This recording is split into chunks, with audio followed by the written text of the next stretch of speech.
우리 주일학교 때 많이 부르던 노래 중에 그런 노래가 있습니다.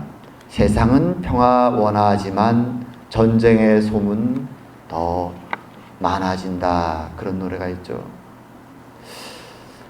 사실 모든 사람은 평화롭게 잘 살기를 원합니다.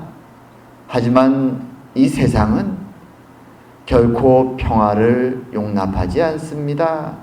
지금도 전쟁의 소식이 뉴스에 가득 찹니다. 그래서 이 세상이 참 소란스럽고 고통과 어려움이 많습니다. 특별히 요 최근 몇 년 안에 우리가 다 매일 뉴스에서 보는 것처럼 전쟁과 또 재난과 어려움들이 전 세계를 뒤덮고 있습니다. 어떤 지역은 너무 더워서 뜨거워서 힘들고 가뭄이 들고 산불이 나고 어려움에 힘들어합니다. 또 어떤 지역은 허리케인과 태풍이 몰아쳐서 비가 너무 많이 와서 사람들이 살 수가 없을 정도로 홍수가 납니다. 한때에는 너무 더워서 또 한때는 너무 추워서 혹한으로 사람들이 고생을 합니다. 그리고 더 고통스러운 것은 크고 작은 전쟁의 소식이, 총의 소리들이, 폭탄의 소리들이 세계 곳곳에 끊이지 않는다는 것입니다. 전쟁은 경험해보지 않은 사람들은 이해할 수 없는 정말 인류 역사상 가장 비참한 일들일 것입니다.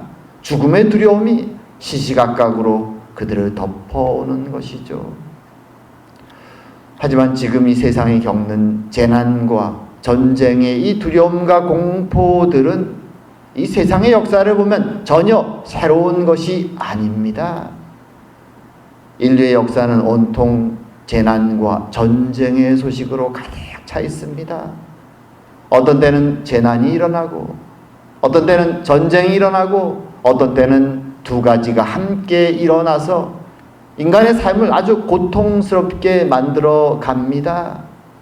사람들은 어떻게든 그 재난에서 전쟁에서 벗어나기를 원하지만 쉽지 않습니다.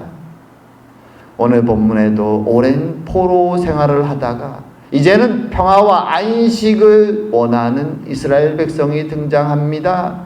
하지만 하나님은 그들을 광야로 인도하셨고 그들은 그곳에서 굶주리고 목마름을 경험합니다. 그리고 오늘 본문에는 급기야 전쟁까지 경험하게 됩니다. 하나님은 왜 그들을 이런 어려움으로 인도하실까요?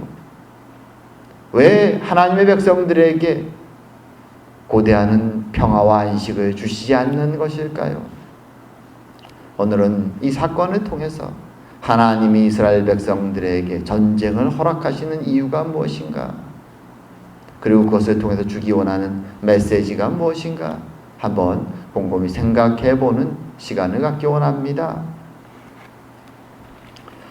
자, 오늘 본문의 이스라엘 사람들은 이제 르비딤이라고 하는 지역에 이르렀습니다. 정확히 그것이 어디인지는 아직까지 잘 알 수 없습니다. 하지만 시내 광야에 있는 어디쯤, 지난번 만나의 사건이 처음 일어났던 신광야를 출발해서 이제 시내산 근처에 이르러 어디쯤이라는 것은 대충 짐작을 합니다. 그 사이에는 어디쯤에 있는 이 르비딤에서 이스라엘 백성들은 오늘 이 전쟁이 일어나기 직전에 또 한 번의 특이한 사건을 경험하죠. 우리가 흔히 무리바 물사건이라고 부르는, 광야다 보니까 또 목이 마릅니다. 불평을 합니다. 그러자 이번에는 하나님이 모세를 통하여 반석에 큰 바위를 치고 그곳에서 물을 내서 이스라엘 사람들의 목마름을 해결해 주십니다. 간신히 목마름을 해결하자마자 오늘 본문의 사건이 일어납니다. 어디선가 아말렉 사람들이 쳐들어와서 이스라엘 사람들을 어렵게 만드는 것입니다. 아말렉 사람들이 누굴까요? 아말렉은 이스라엘 역사 속에서 심지어 오늘날까지도 이스라엘의 가장 큰 대적이라고 하면 아말렉이라는 타이틀을 이용할 정도로 아말렉은 이스라엘의 원수들을 가리키는 아주 전형적인 하나의 타이틀이 됩니다. 그 첫 번째 사건이 바로 오늘 본문의 사건입니다. 아말렉은 성경을 보면 창세기에 아말렉이라는 사람이 한 명 등장합니다. 야곱의 형 에서의 손자의 이름으로 등장하죠. 그 아말렉이 오늘 본문에 등장한 아말렉 자손들의 조상인지는 100% 확신할 수 없지만 그들의 거처와 삶의 모습을 보면 관계가 있는 것처럼 보입니다. 이 아말렉 사람들은 주로 뭘 하고 살았는가 하면 이스라엘 남부에 있는 광야 지역에서 유목생활을 하면서 또 가나안과 애굽 땅 사이를 오가면서 장사도 하면서 살았습니다. 이런 부류의 사람들이 특징이 무엇인가 하면 장사를 하다가 힘이 없는 약한 마을을 발견하면 약탈을 합니다. 그리고 그 남자들은 다 죽이고 여자들과 아이들은 붙잡아서 그들을 노예로 파는 일들을 합니다. 때로는 장사꾼이고 때로는 유목민이고 때로는 약탈자의 삶을 살아가는 어찌 보면 마치 중세시대의 바이킹과 같은 그런 아주 잔인한 약탈자들이 바로 오늘 본문에 등장하는 아말렉 사람들입니다. 아마도 오늘 본문에 이제 출애굽을 해서 광야를 방황하고 있는 전쟁을 한 번도 해본 적이 없는 그저 노예로만 살았던 이스라엘 사람들의 소식을 듣고 그들은 약탈을 하기 위해서 접근했던 것 같습니다. 자, 이 아말렉이 접근해서 어쩌면 1차적으로 약탈을 한 번 정도는 했을 수도 있습니다. 그리고 이스라엘 사람들은 이제 그들을 대적해서 싸울 준비를 합니다. 전쟁을 해본 적이 없습니다. 군대가 당연히 없죠. 당황스럽습니다. 두려운 사건이 벌어진 것이죠. 모세는 그래서 오늘 본문에 처음으로 여호수아를 불렀다라고 나옵니다. 여호수아가 이 광야 40년이 끝난 뒤에 모세를 이어서 이스라엘의 지도자가 되는 사람이죠. 그렇게 볼 때 아마 본문에 등장할 때에는 아마도 20대 후반에서 30대 정도 된 이제 젊은 청년을 벗어나서 막 장년이 되는, 그리고 누가 보든지 전쟁이 일어났을 때 리더로서 세울 만한 용맹스러운 사람이었던 것 같습니다. 그래서 그를 부르는 것이죠. 그리고 모세가 그에게 말합니다. 80세가 넘은 모세가 전쟁을 인도할 수는 없습니다. 그래서 여호수아에게 싸울 만한 자들, 군대를 빨리 소집하라고 말합니다. 누군가 나가서 아말렉과 싸워야 되기 때문입니다. 그리고 말하죠.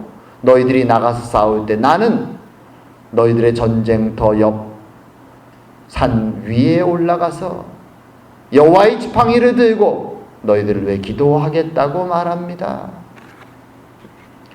그리고 이제 그 다음날 아말렉 군대와 막 새롭게 꾸려진 이스라엘의 군대라고 말할 수 없는, 하지만 그래도 다른 선택이 없기에 싸우러 나온 이스라엘의 젊은이들이 전쟁을 시작합니다. 그리고 모세와 그리고 그의 형 아론과 그리고 훌이라고 하는 이스라엘 지도자, 어떤 유대 전승에는 이 사람이 미리암의 남편이었다라고도 말하지만 확실하지는 않습니다. 어찌되었건 이스라엘의 중요한 지도자 3명이 이제 그 전투 광경이 내려다 보이는 언덕 위에 올라갑니다. 그리고 모세가 기도합니다. 자, 전쟁을 한 번도 해본 적이 없는 이스라엘의 젊은이들이 나갔고, 한쪽에는 마치 그 옛날 바이킹처럼 약탈을 일삼고 전쟁을 매일매일 해가는 아말렉 군대가 붙습니다. 상식적으로는 싸움이 제대로 승리할 수가 없습니다.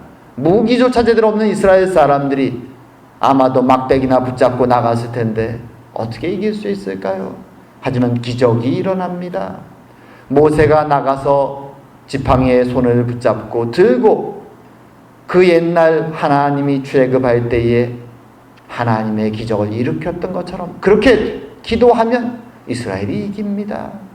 하지만 80세 노인이 이 막대기를 붙잡고 들고 기도를 계속하는 것이 쉽지 않습니다. 지쳐서 손이 내려가면 갑자기 아말렉이 또 전쟁을 승리합니다. 그러자 함께 옆에 있던 아론과 훌이 방법을 찾죠. 그림에 있는 것처럼 돌을 하나 가지고 모세가 앉을 수 있도록 갖다 놓습니다. 그리고 옆에서 두 사람이 모세의 손을 함께 잡고 들어 올립니다. 세 사람이 밑에서 젊은 아들 같은 이들이 죽음의 전쟁을 하고 있을 때 세 사람이 힘을 모아서 하나님의 도우심을 구하며 열심히 기도합니다. 그러자 이 전쟁이 기적처럼 이스라엘의 승리로 끝이 납니다. 기적이죠. 도저히 이길 수 없는, 전쟁을 한 번도 해본 적이 없는 이스라엘이 약탈자들로 평생을 살아왔던 아말렉의 군대와 싸워서 승리를 합니다. 자, 이 사건은 어떤 면에서 하나님이 이스라엘 백성들에게 교훈을 주시기 위해서 주시는 첫 번째 전쟁입니다. 사실 이 전쟁을 우리는 보면서, 이 첫 번째 전투를 보면서 그런 생각을 할 수 있습니다. 하나님이, 기적의 하나님이, 능력의 하나님이 이제 광야에 들어와서 굶주려서 배고프다고 몸부림쳤던 이스라엘, 목이 마르다고 제발 물을 달라고 몸부림쳤던 이스라엘, 그 연약하고 불평 많은 이스라엘에게 굳이 전투 현장으로 그들을 나가게 해야만 했을까? 하나님이 막으셨으면 안 됐을까? 기적의 하나님이라면 충분히 하실 수 있었을 텐데 왜 하나님은 이스라엘을 직접 무기를 들고 사람을 죽이는 그 전쟁터로, 두렵고 떨리는 그 현장으로 내보내야 하시면 됐을까? 우린 그런 생각을 할 수 있습니다. 그 이유는 무엇인가 하면 이스라엘 사람들이 이제 들어가야 될 그 약속의 땅 가나안은 이스라엘의 대적들이 기다리고 있기 때문이죠. 이스라엘이 하나님의 약속의 땅에 들어가기 위해서, 그 땅에서의 안식을 누리기 위해서 그들은 전쟁을 해야 될 운명이었던 것입니다. 사실 전쟁을 좋아하는 사람은 아무도 없습니다. 몇몇 전쟁광, 말하자면 알렉산더 대왕이나 징기스칸이나 글쎄 히틀러 같은 전쟁을 하고 땅을 따는 것이 자신들의 기쁨이라고 외치는 그런 사람들 몇 사람을 제외하면 누구도 전쟁을 원하지는 않습니다. 하지만 이스라엘 앞에는 전쟁이란 운명이 기다리고 있는 것입니다. 싸움을 준비하지 않으면 그들은 약속의 땅을 차지할 수 없는 운명이었습니다. 왜 그럴까요? 그것은 이 세상이 가지고 있는 삶의 특징입니다. 우리가 살고 있는 이 세상도 마찬가지죠. 전쟁의 역사가 인류의 역사입니다. 한번 상상을 해보십시오. 어떤 사람들이 우린 전쟁 싫어, 평화롭게 그저 우리끼리 재밌게 잘 살면 되지 않겠느냐. 그래서 한 마을이, 한 나라가 정말 평화롭게 아무 걱정 없이 즐겁게 살고 있다고 생각하면 그들의 운명이 어떻게 될까요? 주변 사람들이 그들을 평화롭게 잘 행복하게 살도록 놔둘까요? 인류의 역사는 그렇지 않습니다. 그렇게 평화롭게 자기들끼리 전쟁 준비 없이 잘 사는 사람들은 늑대의 밥이 됩니다. 그게 인류의 역사죠. 비참하게 노예로 끌려갑니다. 인간의 세상은 그렇게 약육강식의 세상입니다. 그리고 이 세상 사람들뿐만 아니라 그 세상에 살고 있는 하나님의 백성들 앞에도 그 전쟁이 기다리고 있죠. 육신적으로 치열하게 전투처럼 살아가는 것이 이 세상의 일상입니다. 하나님을 믿는 사람이나 믿지 않는 사람이나 누구나 세상을 생존하기 위해서는 치열하게 살아야 됩니다. 육신적인 전투만이 있는 것이 아닙니다. 특별히 하나님 백성들에게는 영적인 전투도 기다리고 있습니다. 우리가 살아가는 세상은 죄와 욕망이 넘치는 세상이죠. 그 세상에서 살아남기 위해서는 그 세상만큼 비열해지고 때론 잔인해지고 그래야만 생존할 수 있는 곳이 세상입니다. 세상은 그래서 하나님 나라의 백성들도 자신들처럼 살아가길 원하죠. 그리고 그들이 어리석게 행동하면 짓밟고 자신의 노예처럼 부려먹으려는 것이 세상의 생리입니다. 그러기에 세상 속에 살아가는 하나님의 백성들은 육신적으로도 치열하게 살아야 되지만 영적으로도 그들과 동일하게 죄와 욕망으로 살아가지 않고 하나님의 순결한 백성으로, 거룩한 백성으로 살아가기 위해서는 치열한 영적 전쟁이 필요합니다. 바로 오늘 본문에 등장한 이스라엘 사람들도 동일합니다. 약속의 땅에 들어가기 위해서 그들은 육신적으로, 영적으로 무장이 되어 있지 않으면 그들은 세상에 먹혀버리는 것이죠. 어떤 사람들은 그런 세상에서의 삶이 싫어서 두 극단적인 그 전쟁이 싫기 때문에 선택을 합니다. 한쪽은 아예 세상으로 들어가지 않고 외딴 곳에 가서 자기들끼리 잘 살아보려고 하는 사람들도 있습니다. 역사 속에 그런 신앙의 그룹들도 많이 있었습니다.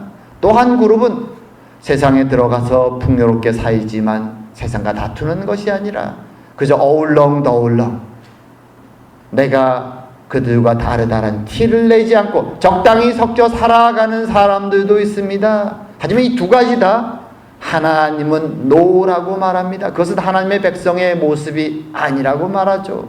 하나님은 그의 백성들에게 세상 속으로 들어가서 세상이 살고 있는 가나안으로 들어가서 그들과 싸워서 승리하며 하나님의 백성으로서 하나님의 뜻이 무엇인가를 세상에 드러내라고 말하죠. 죄와 욕망으로 살아가는 것이 아니라 사랑과 진리에 따라 의로움으로 거룩함으로 살아가는 나라의 모습이 어떤 것인지를 세상 속에서 드러내기를 원하시는 것입니다. 그래서 이스라엘 백성들에게 오늘 이 싸움이 있는 것이죠. 그리고 이 싸움을 통해서 하나님의 백성이 경험해야 될 하나님의 전쟁이 어떤 것인가를 가르쳐주기 원합니다. 하나님의 전쟁. 하나님의 전쟁에서 첫 번째 원칙이 있습니다. 첫 번째 원칙. 그것은 이 전쟁은 하나님이 싸우신다라는 것입니다. 흔히 성경에서 말하는 것처럼 전쟁은 여호와께 속한 것이다. 오늘 본문에서 모세의 지팡이가 올라갈 때는 이기고 내려갈 때는 지는, 이것은 무슨 미신처럼 그래 지팡이를 붙잡고 계속 기도만 하면 승리를 주겠구나라는 것을 가르쳐주는 것이 아니라 여호와의 전쟁, 하나님의 전쟁의 승리의 근거는 인간의 능력도 아니고 나의 의지도 아니고 하나님의 뜻에 달려있다라는 것을 보여주기 위해서 이 첫 번째 전쟁에서 어떤 면에서는 굉장히 특이한 모습을 하나님이 이스라엘 백성들에게 보여주시는 것이죠. 전쟁은 하나님께 속한 것임을 기억해야 된다. 그것이 하나님의 전쟁의 첫 번째 원칙입니다. 그래서 오늘 본문에서 전쟁을 마치고 하나님의 명령에 따라 제단을 쌓고 모세는 그 제단의 이름을 이 전쟁의 승리를 기념하면서 여호와 니시라고 부릅니다. 여호와 니시. 이 뜻은 여호와는 나의 깃발이다 라는 뜻입니다. 우리가 현대적으로 번역하면 그렇게 번역을 합니다. 니시란 말이 나의 깃발이다 라는 뜻인데요, 이 단어가 사실은 원래 히브리어의 의미대로 하면 하나의 심벌을 의미합니다. 심벌. 그래서 초기 이스라엘 사람들에게 있어서 이 심벌이라는 것은 무엇인가 하면 마치 한국에 있는 장승처럼 이스라엘 사람들은 신의 심벌을 이스라엘 사람들이 아니라 고대 사람들, 고대 다른 민족들 흔히 만들었던 사람들은 이 폴대처럼 막대기로 우리 한국에 많은 장승처럼 신의 형상을 새겨서 이 폴 막대기에다가 신상을 만들었습니다. 그래서 초기에는 이 니시, 나의 깃발이라고 번역되는 이 단어가 사실은 그런 신을 만든 막대기를 가리키는 단어로 사용됐었습니다. 그래서 여호와는 나의 깃발이다. 후대에는 그 막대기 대신 신을 상징하는 깃발들이 사용되죠. 배도 꽂고 전쟁을 한 군대도 그 깃발을 사용합니다. 그래서 나중에는 그 단어가 초기에는 이 포위대에 신을 가리키는 포위대에 사용된 단어가 깃발에 사용됐기 때문에 흔히 영어로도 배너 뭐 이런 단어로 사용되기도 하고 사용되는데, 원래의 뜻은 신을 가리키는 하나의 심벌을 의미합니다. 이게 무슨 뜻입니까? 지금 모세는 자신이 그 하나님 앞에서 지팡이를 들고 기도했던 때를 상상하는 것이죠. 그 전쟁은 내가 비록 내 손에 지팡이를 들었지만 하나님이 그곳에 있었음을 그는 회상하는 것입니다. 그래 하나님이 임재하셔서 승리를 주신 것임을 말하는 것이죠. 그리고 이어지는 내용에 이렇게 얘기하죠. 16절에 여호와께서 맹세하시기를. 사실 이 구절은 의역된 것입니다. 이 16절 여호와께서 맹세하시기리라는 구절은 원래는 동사가 없는 구절인데요.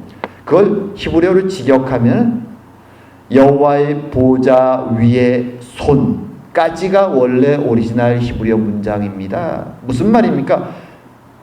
그리고 앞에 이유의 관계사가 있어서 말하자면 앞에서 여호와 니시라고 말한 이유를 설명합니다. 왜냐하면 이는 여호와의 보좌 위에 손을 얹었기 때문이다.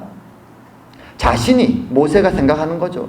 자신이 지팡이를 붙잡고 하나님께 기도하는 그 장면을 가리키면서 이것은 여호와 니시였다, 하나님의 심벌이었다 라고 말하면서 그 뜻을 하나님의 보좌 위에 내가 손에 얹은 것 같은 일이었다라고 말하는 것입니다. 이스라엘 그 전쟁이, 자신이 하나님께 지팡이를 붙잡고 기도했던 그 일이 무엇인가 하면 그 자리에 임재하신 하나님의 보좌 위에 자신이 손을 대고 하나님이 역사하신 사건이었음을 설명하는 내용입니다. 근데 어떤 사람들은 하나님의 보좌 위에 손을 얹은 것을 맹세했다라고 해석했기 때문에 오늘 본문처럼 해석하기도 하지만, 더 많은 역본들은 그것이 손이 바로 하나님의 보좌 위에 있었다라고 이해합니다. 바로 하나님의 임재의 상징이죠. 나중에 이 하나님의 보좌가, 이 임재의 상징이 바로 하나님의 성막 안에 지성소에 위치하게 되는 것이죠.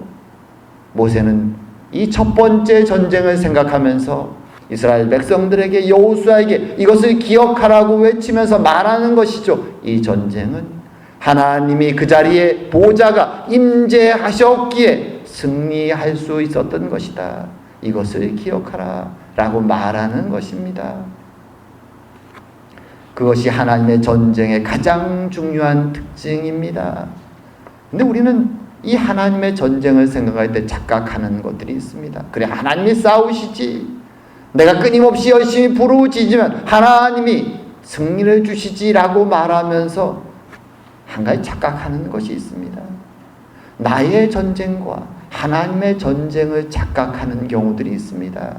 이것이 나의 욕망 때문인지, 내가 정말 하고 싶어서 부르짖고 기도하고 싸우고 있는 것인지, 아니면 정말로 하나님의 대적을 물리치게 한 하나님의 뜻인지, 우리는 많은 경우 여기서 착각을 하는 경우들이 있습니다.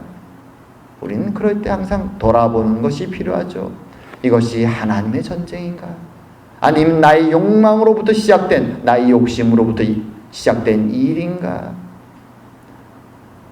때로는 우리는 내 고집 때문에, 내 욕망 때문에 시작해놓고 그저 열을 이고 숨을 이고 하나님께 부르짖으며 기도합니다. 하나님, 이것은 하나님의 뜻입니다. 이루어 주셔야만 됩니다. 끊임없이 기도하죠. 40일 철야도 합니다. 40일 금식 기도도 합니다. 부르짖죠. 하지만 그것이 하나님의 전쟁이 아닐 때, 나의 전쟁일 때 응답은 없을 수밖에 없습니다. 하지만 그것을 보고 사람들은 당황하죠. 아니, 하나님께 부르짖었는데 40일이나 기도했는데 왜 응답이 없을까? 무조건 끊임없이 기도한다고. 그것이 오늘 본문의 의미가 아닌 것입니다. 그리고 이 전쟁에서 또 중요한 두 번째 요소가 있죠. 하나님의 전쟁인데, 하나님의 보좌가 그곳에 임재해서 승리를 주시는 것인데, 실제로 칼을 들고 나가 싸워야 되는 이들은 이스라엘의 젊은이들이었다는 사실입니다. 이게 굉장히 중요합니다.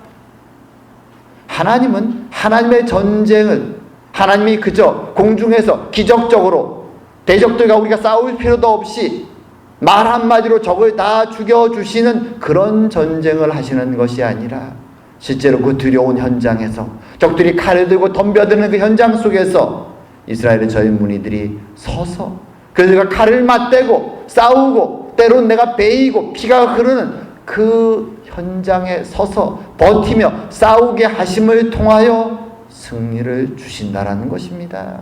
이것이 굉장히 중요한 하나님의 전쟁의 특징입니다. 하나님은 그의 백성의 믿음을 통하여 승리를 주기 원하시는 것입니다.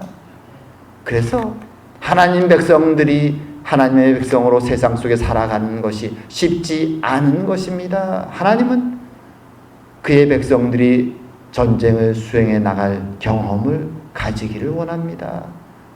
영적으로나 육적으로나 담대하게 대적들 앞에서 하나님을 믿고 싸워 나갈 수 있는 자들이 되기 원하시는 것입니다.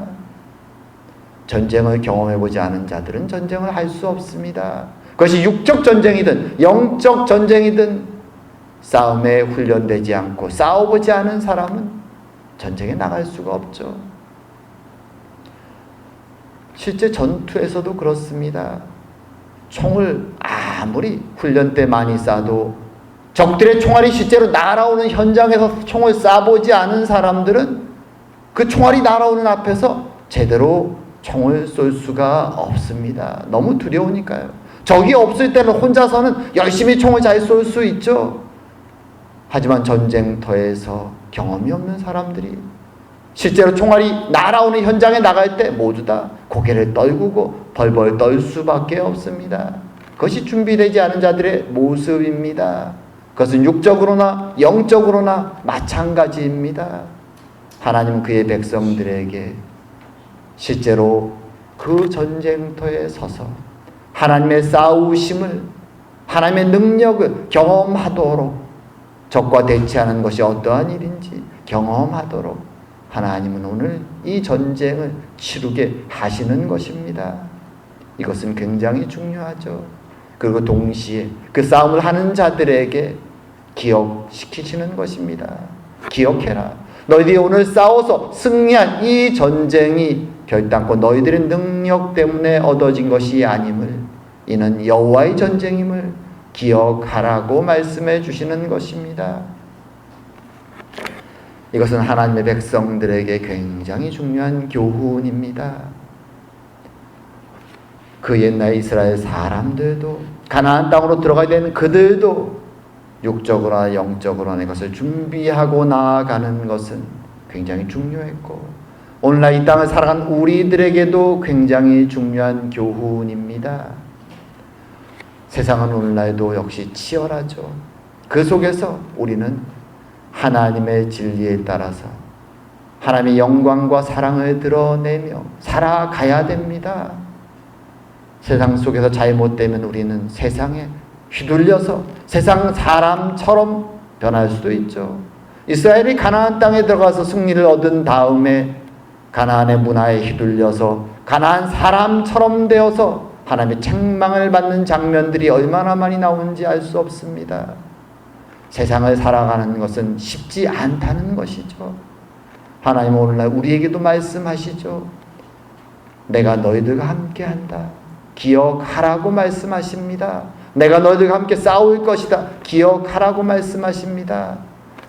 하지만 이 싸움에서 중요한 것은 그 결과가 우리가 원하는 방식으로 얻어지지 않을 수 있음을 우리는 기억하는 것이 필요합니다.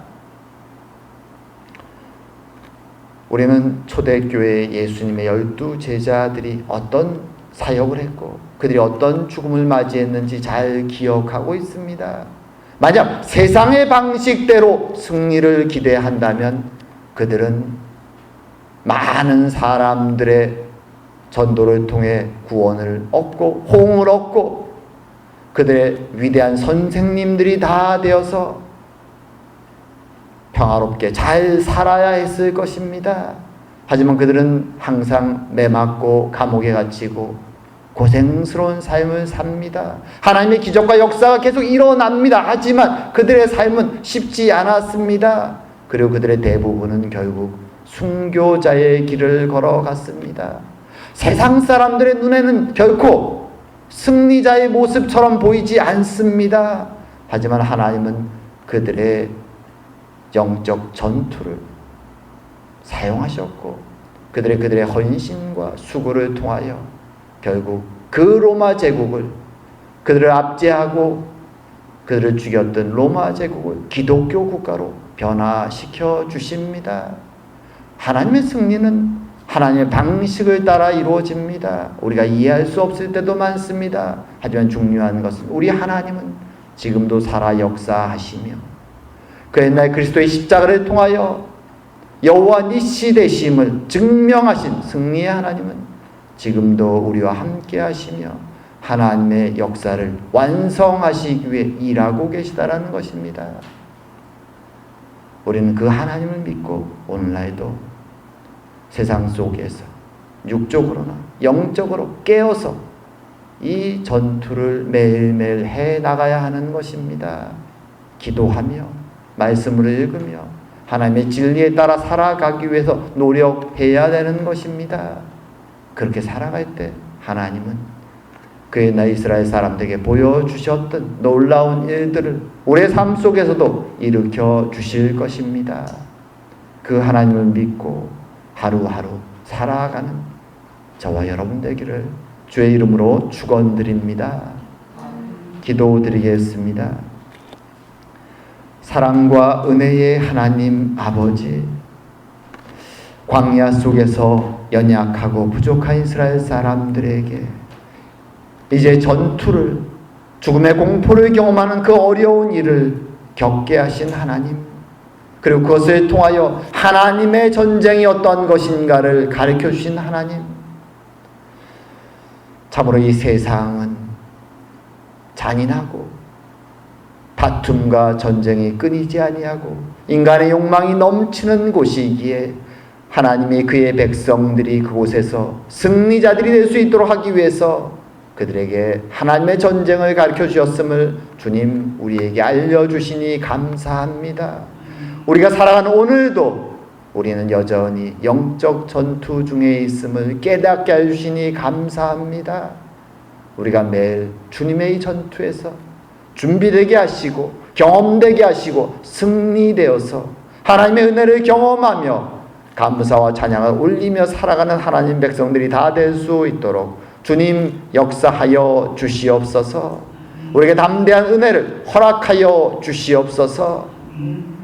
오늘도 우리와 함께 하시고 우리와 동행하시고 우리에게 승리를 주시는 하나님의 은혜에 감사드리오며 모든 말씀 예수님 이름으로 기도드립니다. 아멘.